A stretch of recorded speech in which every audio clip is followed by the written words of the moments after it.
we have a major bounce back that we're seeing in crypto right now. Could this be the bounce that takes crypto to new heights?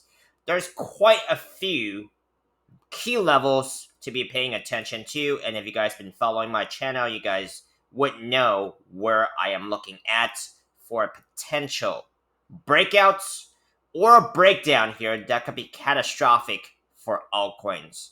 Now, what I'm talking about here is Bitcoin. Bitcoin is still the driver of this crypto market, whether you like it or not. I don't like it personally because Bitcoin is still boring to trade comparing to altcoins, but I am long on Bitcoin. I am long on quite a bit of the altcoins here, so my opinions on this market is bullish right now. But like the entirety of this video, these are just my opinions and not financial advice. You gotta form your own opinions and strategies. We're gonna be taking a look into some major economics and cryptos news later to start. And then we're also gonna be taking a look into some altcoin charts. Okay, we're gonna be taking a look into DEGEN. We're gonna be taking a look into Peaq network, Skale network, SKL, and see what's happening in these coins and what the updates are for their trading patterns as well as their price targets later in this video. But first of all, we're going to be taking a look into the macro markets, which is Bitcoin, and we're going to cover some of the altcoin markets, the total three, which is also very important to pay attention to, as well as the stock market, because that's highly correlated with Bitcoin until lately. Okay, so let's go ahead and dive into some news. First, I'll give you guys my instant reaction to some of these headlines. Now it says this is by Crypto Potato. Bitcoin price analysis. Will Bitcoin drop below 110K this week? I think that is looking less likely at this moment because we basically have retraced some pretty important levels on a shorter time frame, right? I'm talking about the hourly time frame, which I will show you guys in just a minute. Next piece here is by Cointelegraph. Bitcoin Bollinger Bands tighter than ever as traders eye 107K max pain. Like I said, I think that's less likely at the moment, at least this week, because Bitcoin is basically has retraced some of these shorter term time frame drop levels. Okay.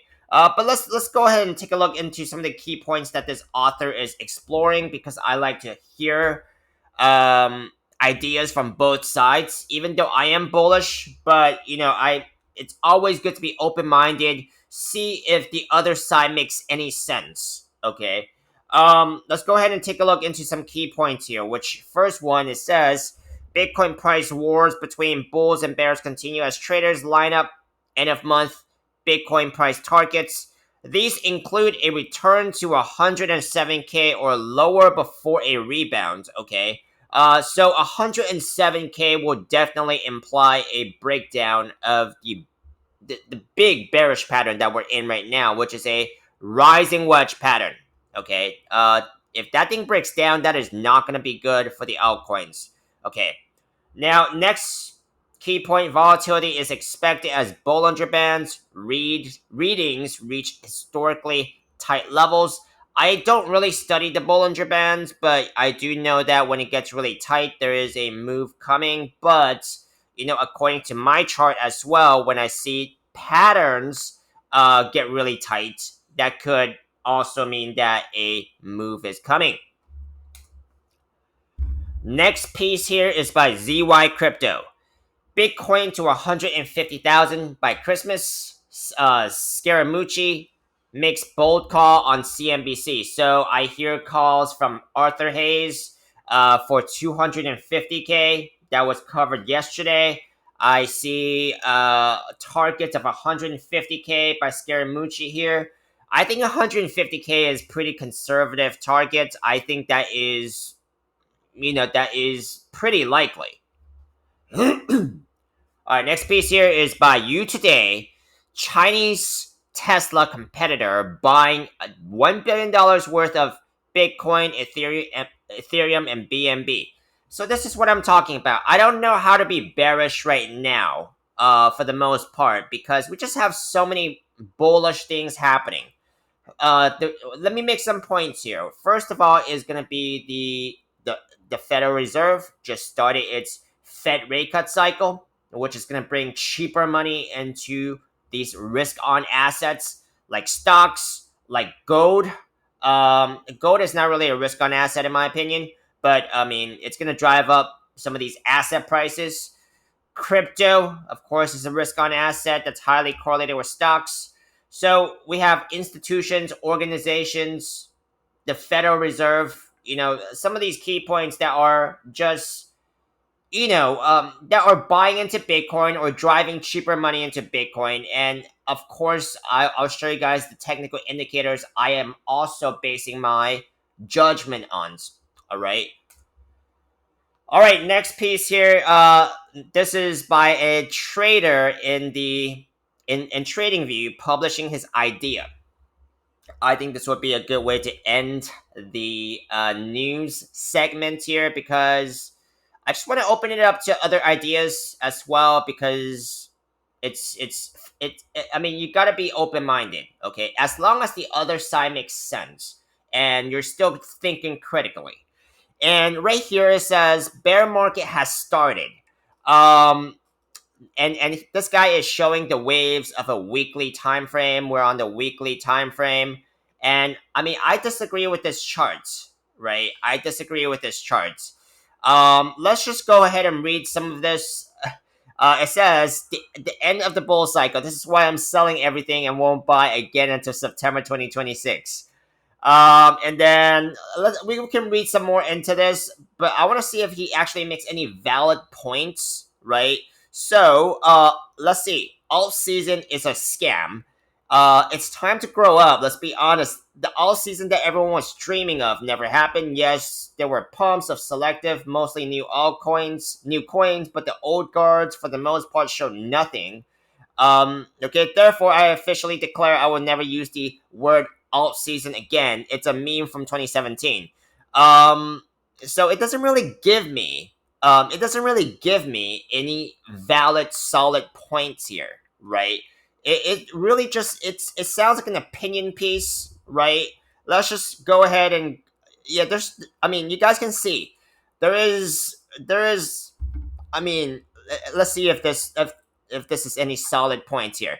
I wouldn't be so certain if I didn't see the classic signs of euphoria. I mean, I really don't think there was euphoria, really. Since I mean, for almost the entirety of this year, I don't think there was much euphoria. If you guys can agree or not. That always appear at the top of the cycle. Universal optimism. I really don't think that's really is. I think optimism has to be embraced by retail, not so much the government or institutions. Corporate buying, I mean, these are smart money, man. I mean, I mean, if they're buying, it's probably because that is the smarter thing to do. All right, let's go ahead and So it sounds like he does not really make a solid point here. Okay, let's see here. I just want to see. I want to give this guy a chance, right? My decision is not based on emotion, but on cycle theory, which I have tested for years. The cycle consists of 151 weeks of growth and 51 weeks of decline. Okay, this is all based on timing. I think timing could be off, right? I mean, I do think that the timing is definitely off for this bull cycle because we have seen a lot of fake outs, right? But I don't think it is the end of this bull cycle because of several points, okay? Some macro factors like the Federal Reserve has just started its Fed rate cut cycle. A lot of institutions are still buying. Retail is not even here. Okay, let me show you guys retail here. So this is basically how I personally track retail. I mean, there could be better or worse metrics, right? But this is basically showing me Google Trends searching for the term Bitcoin. And if we actually go back to 2020, 21 levels, that was when the term Bitcoin was highly searched, okay, based on this index. I mean, we're not really there yet. We're still in all-time lows. If anything, I'm looking for a retail buy a buy-in from retail that's just starting, okay? So let's go ahead and go back to so that's another reason because retail's not even here yet. I mean the smarter retail, the people who wants to be in the know, like me and you, yeah, I think we're here. We've been here, right? Another thing I want to point out is on the monthly time frame. Okay, if I actually look at the monthly RSI versus currently versus previously back in 2021 levels, which was the previous bull cycle, and 2017 levels, we're nowhere near those FOMO levels, right? I mean, does it have to play out exactly like that? No, but I mean, what's telling me otherwise? I also want to go back to this person's chart here, right? Where it says he has classic signs of a cycle top.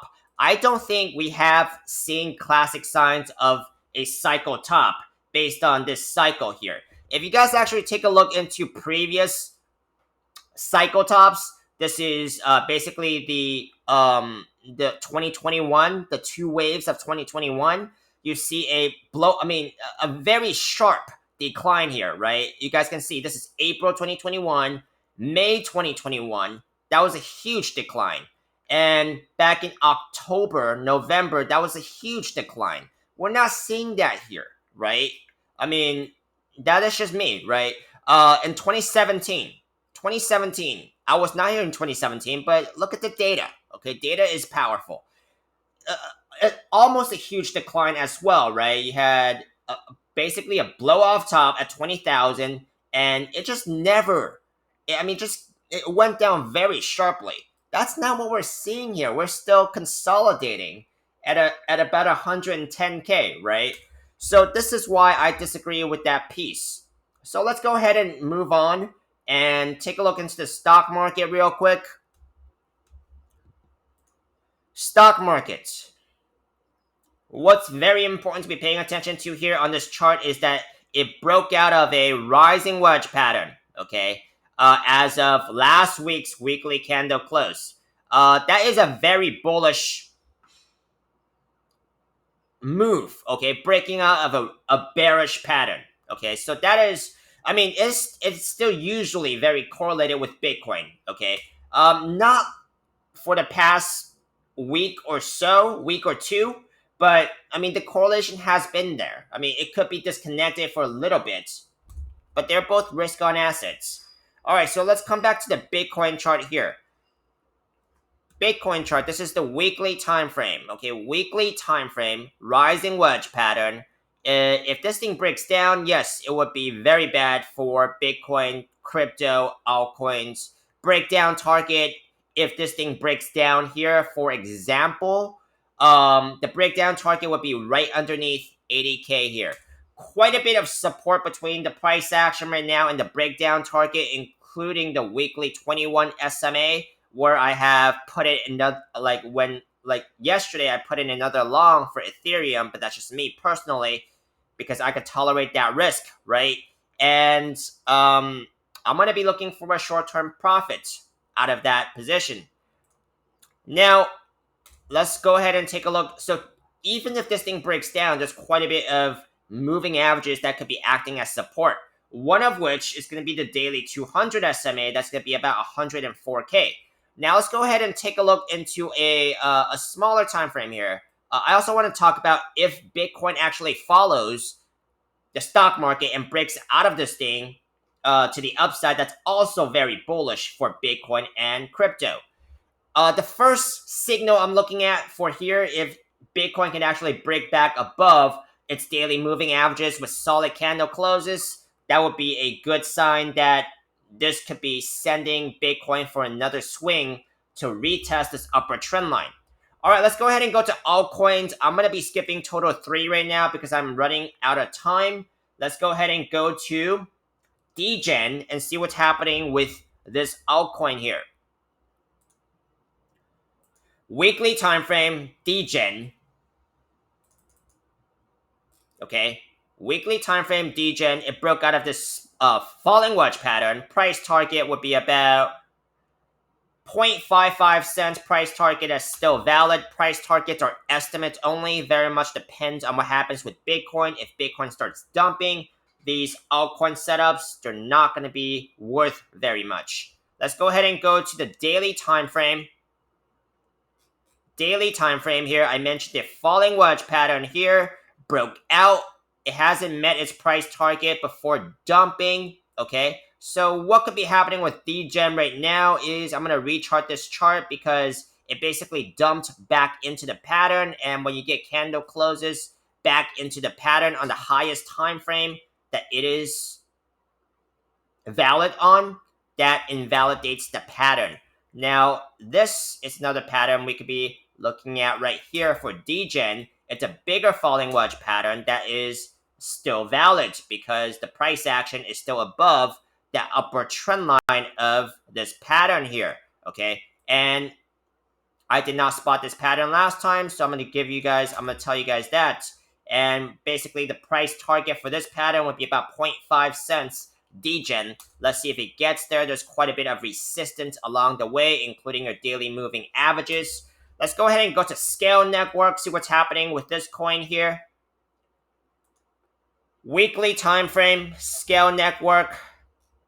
Falling wedge pattern, broke out of it. Price target for this breakout will be about 14 cents. Quite a bit of resistance, notably on this weekly time frame that is in the way, including your weekly 50 SMA, 3.4 cents. Weekly 200 SMA coming down very quickly, currently at about 5.8 cents.